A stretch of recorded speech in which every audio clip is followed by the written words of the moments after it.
The Most Important Thing and Common Sense for the Thoughtful Investor by Howard Marks. This is a book summary. Have you ever felt like investing is just chaos? One moment, everyone's celebrating, stocks are soaring, headlines are buzzing with optimism. The next, panic, red tickers everywhere.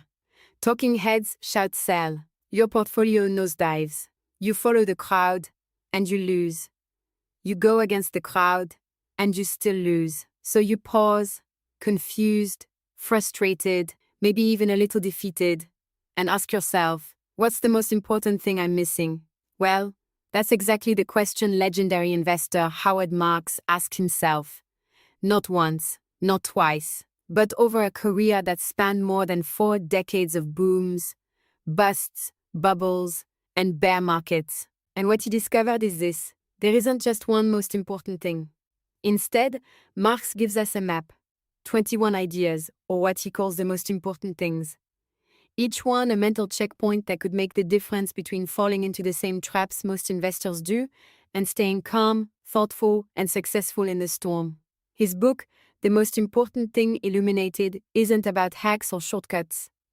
It's about philosophy, psychology, patterns, and above all, how to think deeply and independently.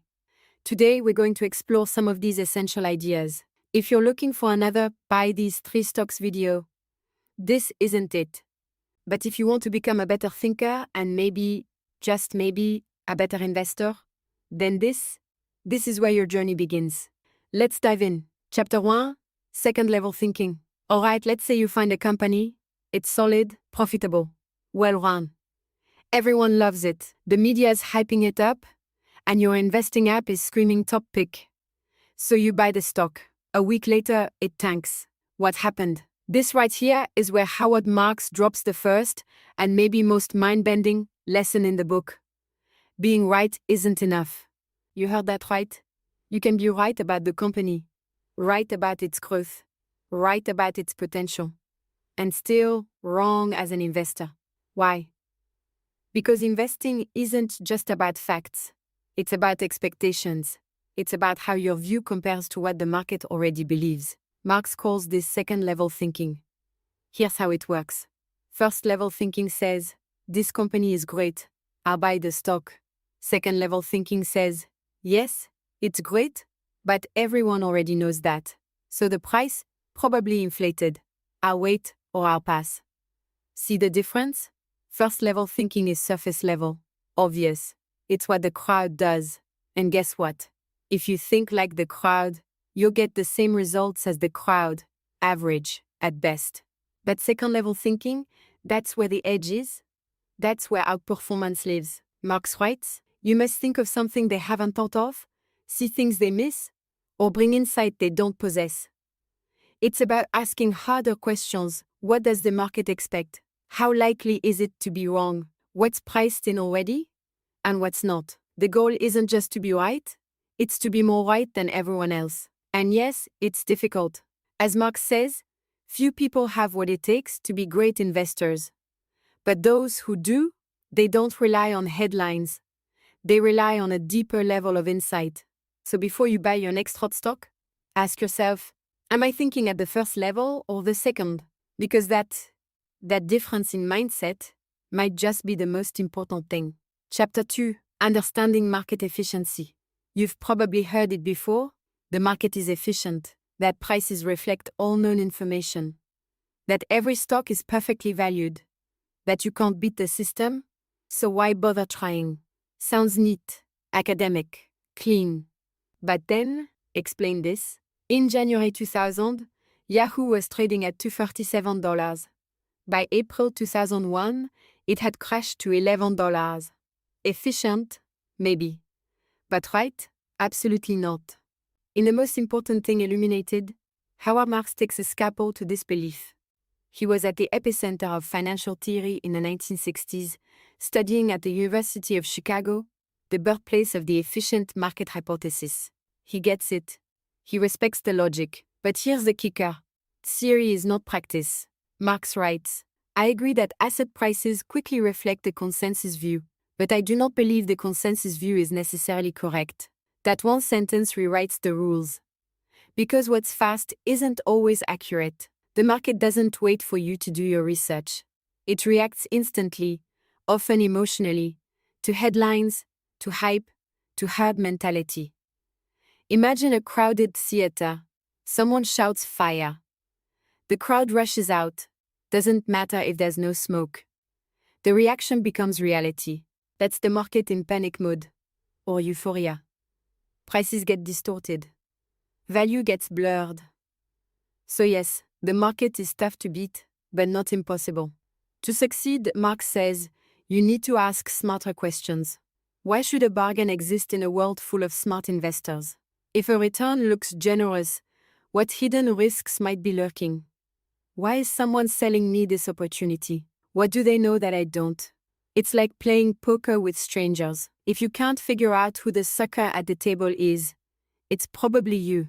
Marx teaches us to respect efficiency, but not to surrender to it. Because the market is not always rational, it's human. And humans, we're messy. So if you want to beat the market, don't out-hustle it, outthink it. Chapter 3, Risk isn't just a number. Let me ask you something. When you hear the word risk, what comes to mind? A red line on a stock chart, a sudden dip in your portfolio, maybe just a scary headline? For most investors, risk feels like volatility, that thing your app shows in flashing percentages.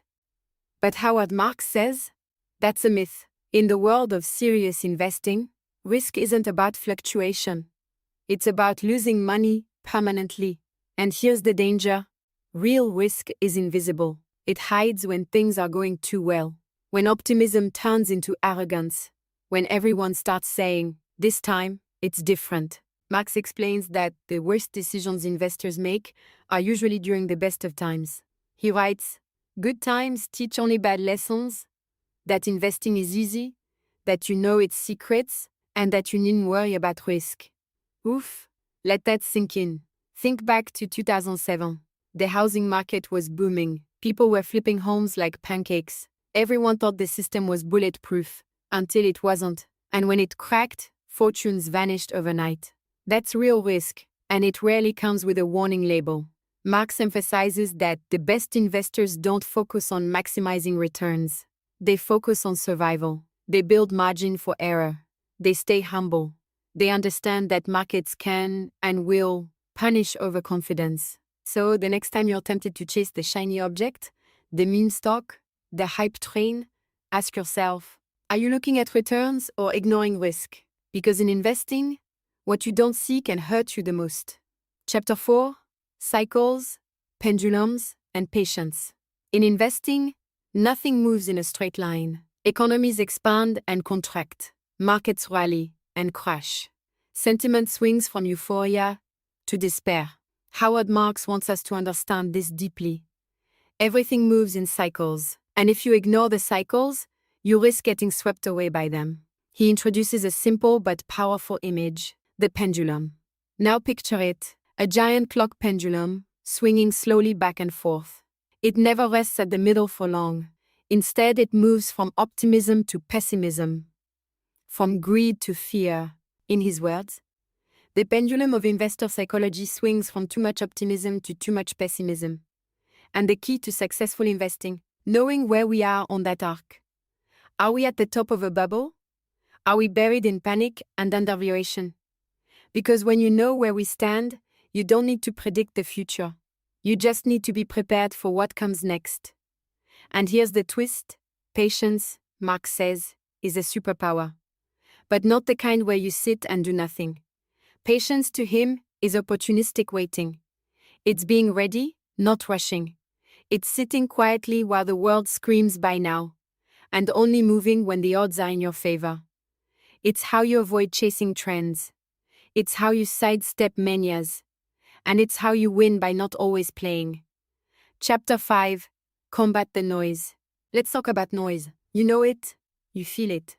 The headlines, the tweets, the talking heads yelling, recession is coming, or this stock is going to the moon. It's a never-ending drumbeat of fear and greed, of hype and doom. And it's designed to make you react instantly, emotionally.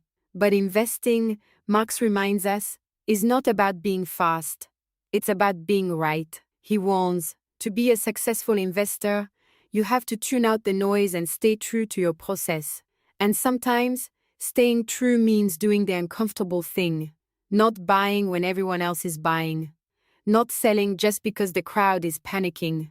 It means thinking independently, even when that independence feels lonely. Being contrarian, not for the sake of rebellion, but because you genuinely see something others don't. Howard Marks isn't a hype man.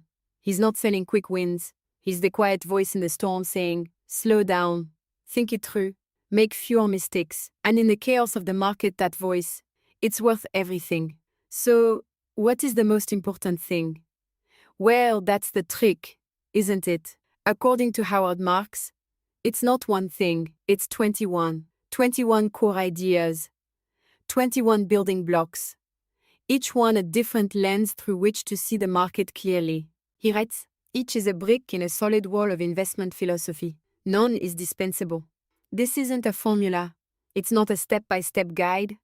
It's a framework built on humility, skepticism, discipline, and realism. It's about thinking probabilistically, staying alert to cycles, respecting risk, questioning the crowd, and being okay with not knowing everything, because nobody does. Marx doesn't give you the answers. He gives you the tools to find your own. If you want to beat the market, don't just play the game. Understand the game. Understand its rhythms, its illusions, its traps. Be skeptical when others are euphoric. Be patient when everyone's in a rush.